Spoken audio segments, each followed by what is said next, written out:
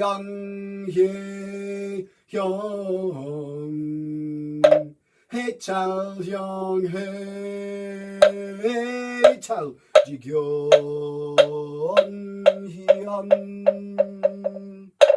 광명은제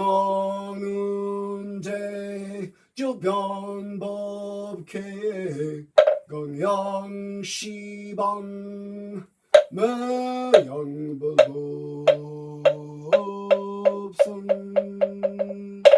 헌형진원 옴가라 토비야훔 옴바라 토비야훔 옴바라 토비야훔 지심 구임연내 삼계조사 서생자부 시아본사 소가문이부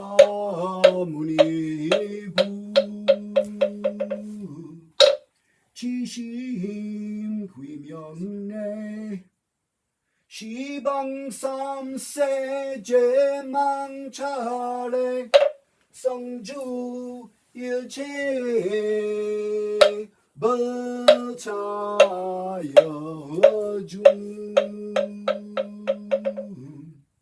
지심 구임연내 시방삼세 제망차례 성주 일체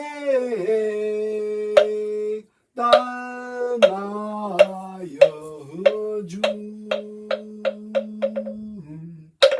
지심 구임연내 대지문수사리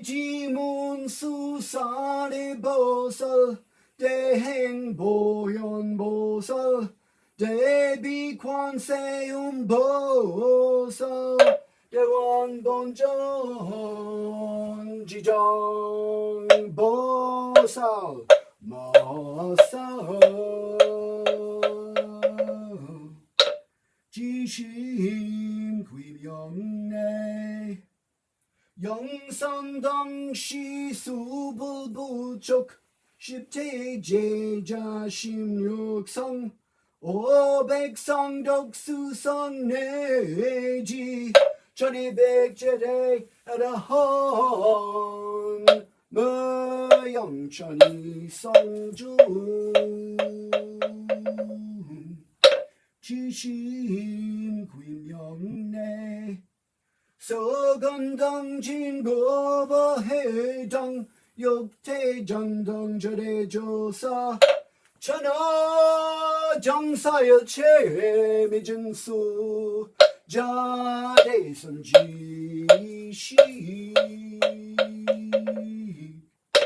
지심 구임연내 시방삼세 제망차례 성주일체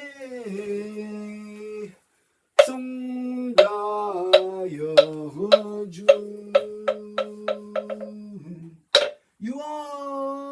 유한무진 삼보대자 대비 수화정례명운가 피력 원공법회 제중생 자타일 시승부도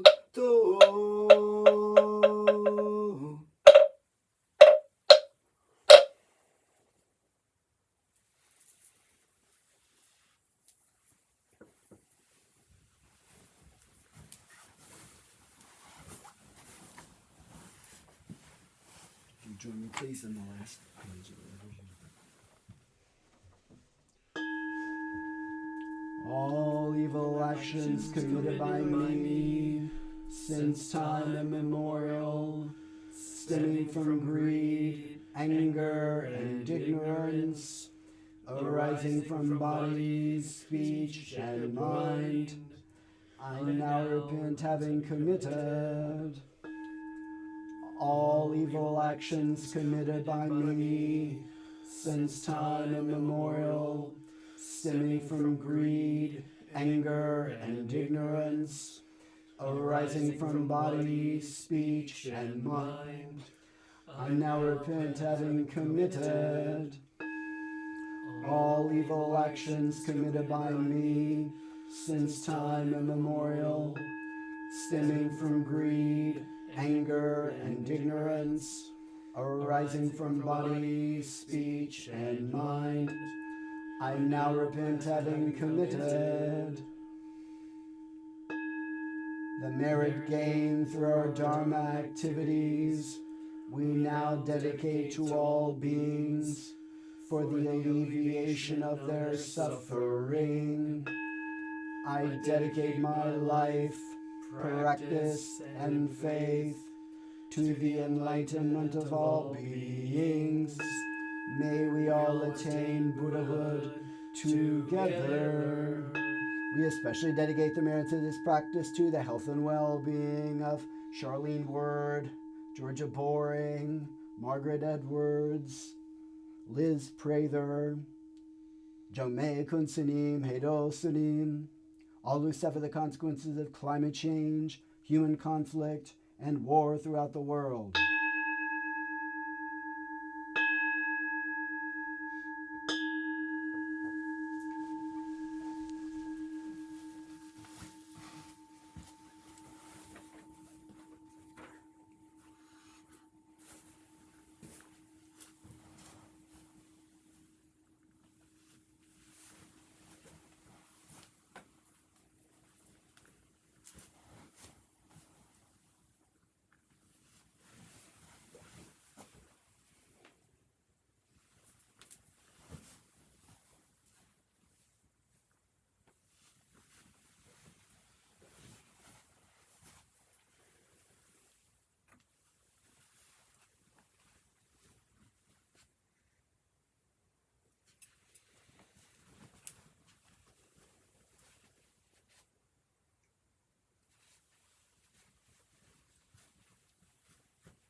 Let me respectfully remind you, life and death are of supreme importance. Time swiftly passes by and opportunity is lost.